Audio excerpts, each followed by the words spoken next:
예, 여러분 반갑습니다. 자, 이번 시간은 자동화재 속보 설비 설명드릴게요. 이 내용은 간단해요. 간단해.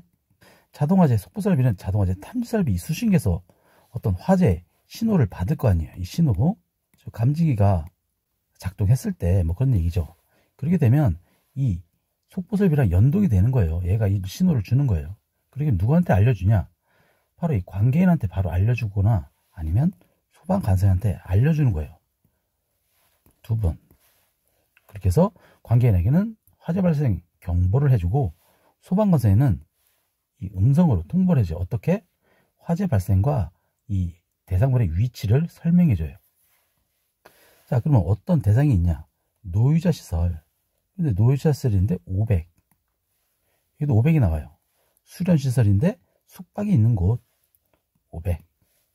그다음에 문화재, 보물, 국보로 된 목조 건축물. 여기는 이제 입원하는 시설이에요.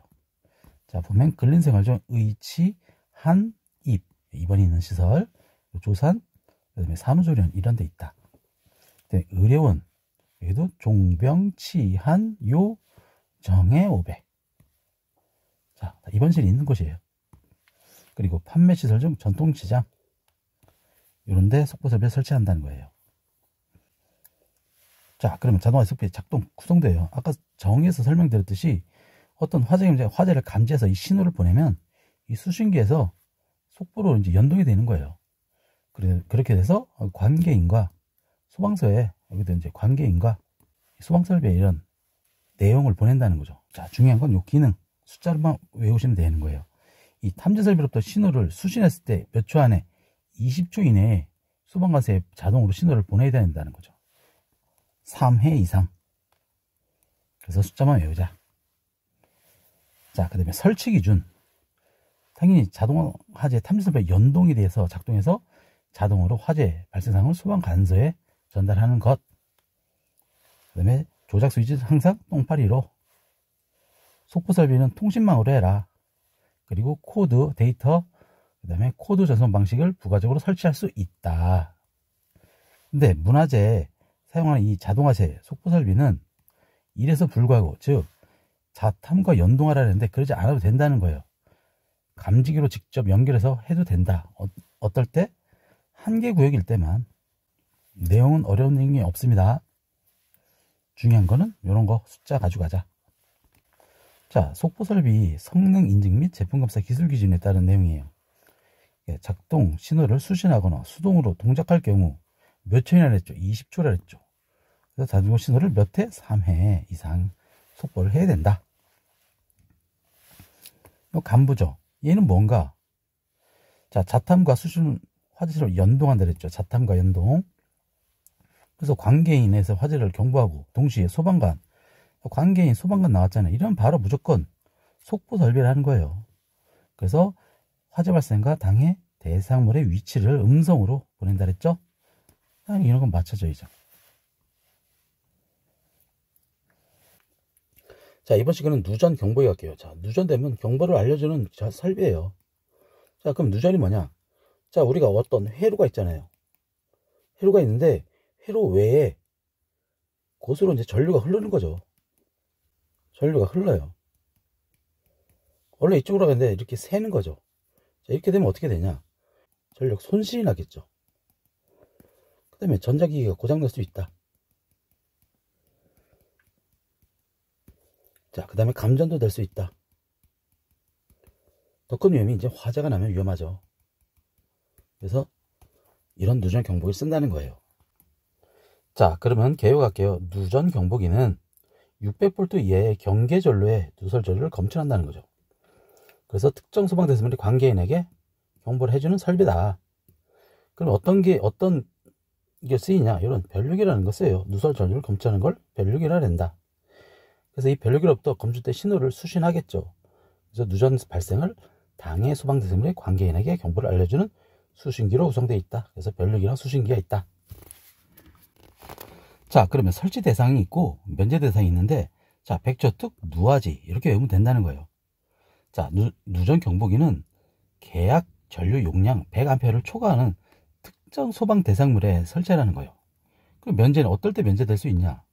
즉 아크 경보기나 지락 단락 장치가 있으면 면제가 가능하다. 그래서 누아지 이렇게 외우면 된다. 자, 용어정의 설명드릴게요. 용어정의 누전 경보기, 수신기, 변류기가 있어요. 자, 여기서 핵심 포인트가 뭐냐? 자, 보면 누전 경보기는 내화 구조가 아닌 건축물이래요. 그리고 벽, 바닥, 천장, 이 천장의 일부나 전부가 불연 재료, 준불연 재료가 아닌 재료에 철망을 넣어 만든 건물의 전기 설비래요. 여기서부터 누설 전류를 탐지해서 경보를 하는 것. 거기에는 변류기와 수신기가 있다. 자, 먼저 변류기 볼게요. 변류기는 이 경계전로에 누설 전류를 자동으로 검출한다 그랬죠. 그래서 누전 경보기 수신부에다 그냥 신호를 전달해 주는 거예요. 얘한테 전달해 준다는 거예요. 수신부는 이 변류기부터 검출된 신호를 받잖아요. 그러면 누전된 발생을 해당 특정 소방 대상물의 이 관계인에게 경보를 해주는 그 역할만 한다는 거. 아시겠죠? 자, 누전 경보기 설치 기준. 자, 경보기는 어떻게 설치하냐? 60A가 초과하면 1급을 써라. 60A 이하면 1, 2급을 써라. 그런 얘기입니다. 그럼 변류기 장소는 5개 인입선의 제1 지점의 부하측에 쓰고 2종 접지선 측에 설치해라. 그리고 5개의 전로에 설치한 경우 5개형을 써라. 자, 중요한 거는 얘죠. 수신부에서 수신부 설치 제외 장소예요. 자, 가화습온대. 자, 가화습온대. 자, 가연성 증기, 먼지, 가스 등 부식성 가스가 체류하는 장소. 화약류 제조한 장소. 습기가 높은 곳. 온도 변화가 급격한 곳. 대전류, 고주파, 발생 해로가 영향을 받을 우려가 있는 장소. 이런 데 설치하지 마라. 글자만 보면 될 것 같아요. 가화습온대. 자, 출제 예상 문제. 자, 누전 경보기 설치하는 특정 소방 대상물의 기준 중 가론에 알맞은 것이라 했죠. 누전 경보기는 뭐라 했죠? 100초트. 계약 전류 용량이 100이래. 100A 초트. 끝났죠. 다음은 누전 경보기 용어 정의에 따라 변류기로부터 검출된 신호를 변류기로 검출된 신호라 했잖아요. 그것을 수신해서 누전의 발생을 알리는, 관계인에게 알리는 거. 수신기라 그랬죠. 얘가 검출해서 수신기에 보낸다. 누전 경보기는 변류기와 수신기가 있다. 자, 경계전로, 누설전로를 자동적으로 검출해서 이를 누전 경보기에 송신하는 것. 변류기라 그랬죠. 자, 이건 아주 좋은 문제예요. 자, 누전 경보기 화재 안전 기준에 따라 수신부 설치 장소로 옳은 것은 그 설치 제외 장소를 반대로 생각하면 되죠. 우리가 가화 습온대라 그랬잖아요. 자, 습기가 낮은 곳이라 그랬나요? 맞죠. 왜냐, 여기서는 가화 습 높은 곳에 설치하지 말라 그랬으니까. 온도가 급격한 장소, 화약류 제조 등 저장 측판 장소, 부식성 가스 다량 체련 장소 이런 데는 설치하지 말아 그랬죠. 여기서 장난칠 수 있는 거, 요거 높냐 낮냐 이렇게 구분이 될 수 있는 것으로 나올 수 있다는 거예요.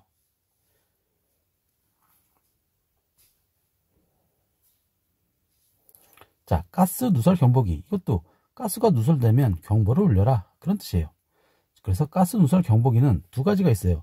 가연성 가스 경보기가 있고 일산화탄소 경보기가 있다. 그래서 가연성 가스 경보기는 가연성 연소기에 액체가스 LPG나 LNG를 새는 것을 알려주는 거예요.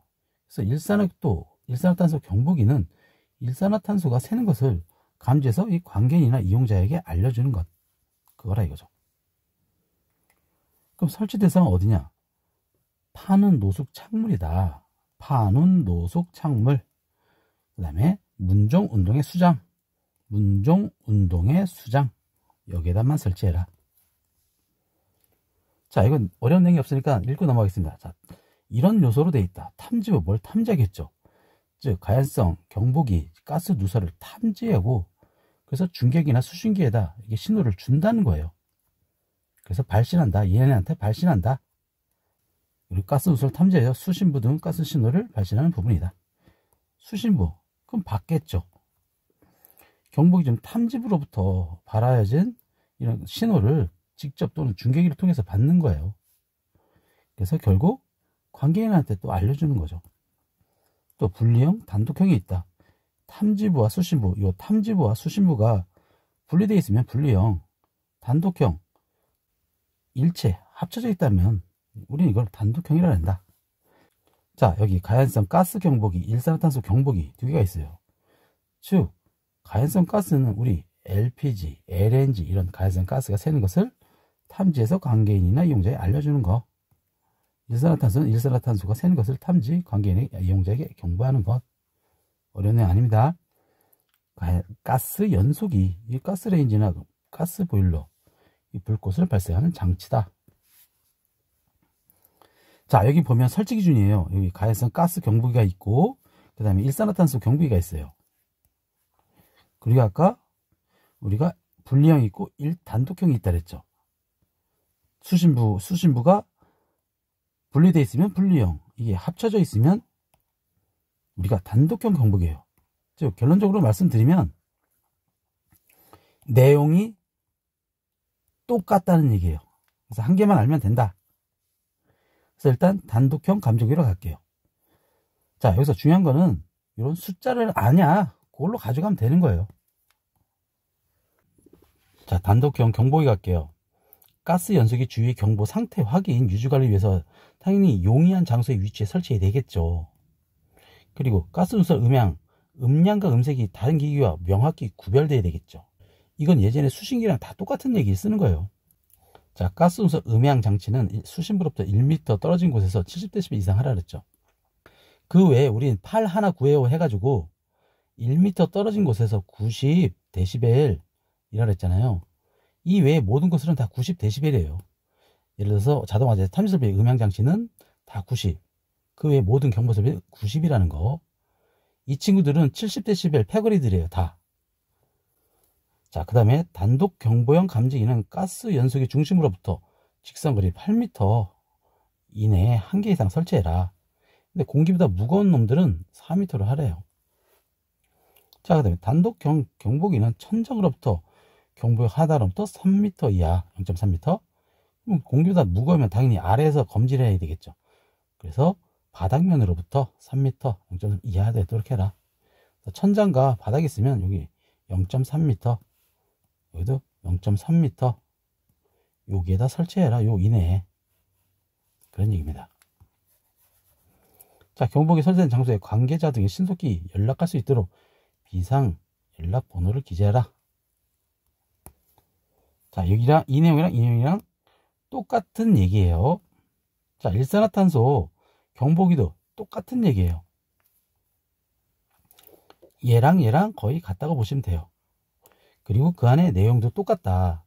자, 보시면 다른 경우에 명확히 구별하라 했죠. 1m 70dB. 근데 얘는 천장으로부터 천장에 설치하라는 얘기예요. 바닥면이 아니라 걔도 0.3m다. 자, 분리형 경보기 탐지부 단독부 경보기 설치 제외 장소 출연한 가수. 자, 출입구 부근 등의 외부 기류가 통하는 곳 하지 마라. 환기구 등 공기가 들어오는 곳에 1.5m 이내 하지 마라. 연소기에 폐가스 접촉하는 곳에 하지 마라. 연소기가 나오는 가스 그 근처에도 하지 마라. 가스, 가구, 보, 설비 등 가려져 누설가스 유통이 어려운 곳에 설치하지 마라. 수증기, 기름 섞인 연기 등 직접 접촉할 우려가 있는 곳에도 설치하지 말라는 얘기예요. 그래서 출현한 가수. 자, 이상 감사합니다.